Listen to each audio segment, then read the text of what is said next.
नमस्कार दोस्तों, स्वागत है एक बार फिर आपके अपने चैनल VIIC में। और सभी का एक बार फिर से लेटेस्ट अपडेट के साथ हार्दिक हार्दिक अभिनंदन है, स्वागत है। दोस्तों, आज के इस वीडियो में हम बात करने शिक्षित मध्य प्रदेश लोक सेवा आयोग की।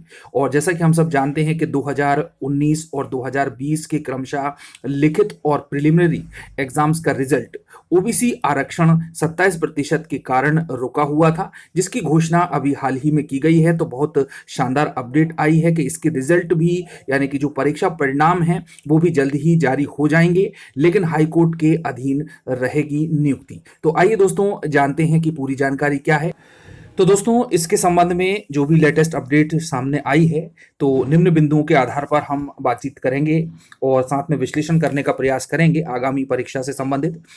तो दोस्तों, इसमें पहला पॉइंट रहेगा डिक्लेरेशन ऑफ रिजल्ट 2019 एंड 2020। तो मुख्य परीक्षा और प्रारंभिक परीक्षा का क्या होगा, नंबर ऑफ कैंडिडेट्स इसमें कितने बैठे हुए थे, रिजर्वेशन रूल्स क्या है, ओबीसी आरक्षण का मामला क्या रहेगा, हाईकोर्ट की स्थिति इसमें क्या है, और उसके बाद में ऑफिसर्स का स्टेटमेंट। तो स्टेटमेंट क्या दिया गया है एमपीपीएससी के जिम्मेदार ऑथोराइज्ड ऑफिसर्स के द्वारा। तो देखिए दोस्तों, प्रमुख समाचार पत्रों ने भी प्रमुखता से इसको सर्कुलेट किया है। और नई दुनिया प्रतिनिधि के अनुसार, जो कि इंदौर से आता है, उसमें है कि मध्य प्रदेश लोक सेवा आयोग यानी कि पीएससी अटके परीक्षा परिणामों से परेशान 3.5 लाख युवाओं को जल्द राहत मिलने की उम्मीद है। राज्य सेवा मुख्य परीक्षा 2019 एंड राज्य सेवा प्रारंभिक परीक्षा 2020 के परीक्षा परिणाम 3 से 4 दिनों में जारी हो जाएंगे। तो दोस्तों, बहुत ही शानदार न्यूज है कि बहुत जल्द इसके रिजल्ट आने वाले हैं और लाखों अभ्यर्थी इसका इंतजार कर रहे थे। तो पीएससी मुख्यालय में परीक्षा परिणाम तैयार करने का काम शुरू हो चुका है। आखिरी दौर की स्क्रूटनी जारी है। 2 दिन में स्क्रूटनी का काम पूरा होने की उम्मीद है और इसके बाद पीएससी कभी भी परीक्षा परिणाम को घोषित कर सकता है, डिक्लेयर कर सकता है। मुख्य परीक्षा मार्च में आयोजित हुई थी, जबकि कोरोना काल के बीच जुलाई में राज्य सेवा प्रारंभिक परीक्षा 2020 का आयोजन किया गया था। चलिए आगे है कि राज्य सेवा प्रारंभिक परीक्षा में 3,40,000 से ज्यादा उम्मीदवारों ने हिस्सेदारी की थी। तो यहां पर दोस्तों ये नंबर ऑफ कैंडिडेट्स की बात कर रहे हैं, जबकि राज्य सेवा मुख्य परीक्षा 2019 में 10,000 अभ्यर्थी शामिल हुए थे। अब बात करते हैं ओबीसी आरक्षण की।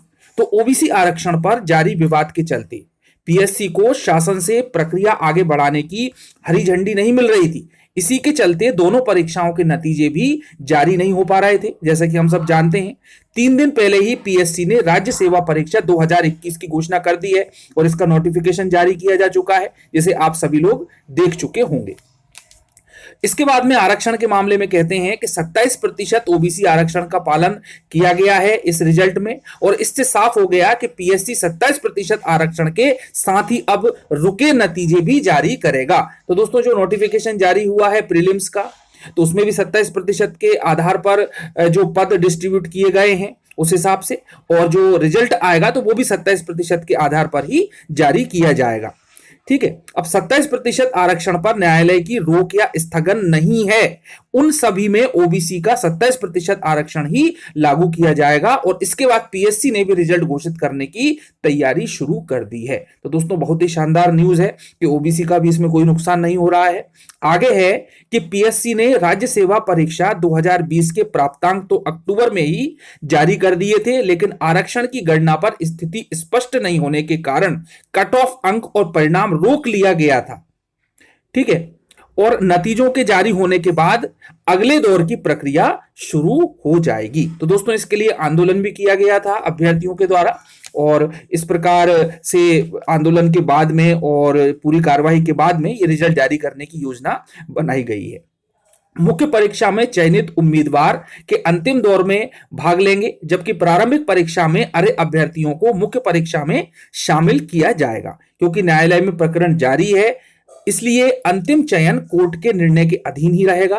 रिजल्ट में देरी को लेकर बीते दिनों अभ्यर्थी लगातार इंदौर स्थित पीएससी मुख्यालय पर विशेष प्रदर्शन कर रहे थे, जैसा मैंने बताया।